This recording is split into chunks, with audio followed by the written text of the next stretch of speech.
Bless up, Paul. Yes, we'll go on. Yeah, just go for a little walk to the park, you know? Yes.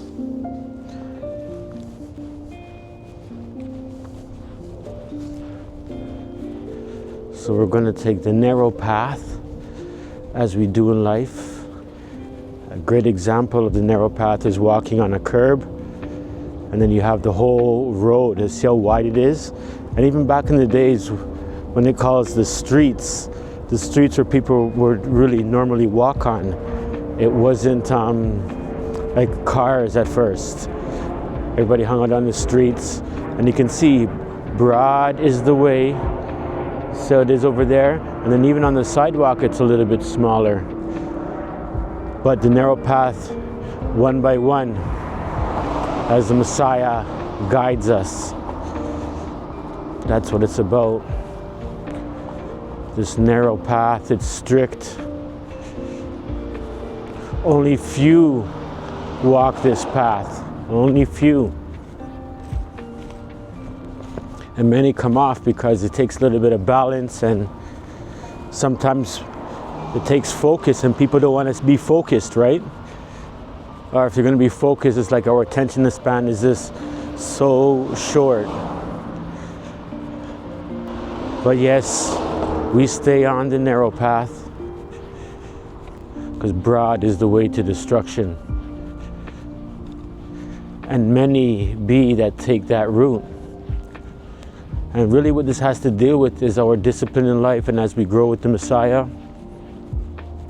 you know, you think about sometimes all the turmoil that believers might be going through.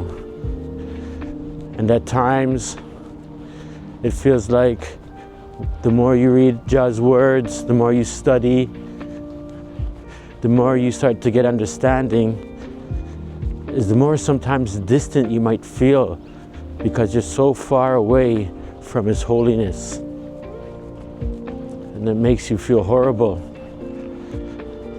And I think this horrible feeling is really about our growth.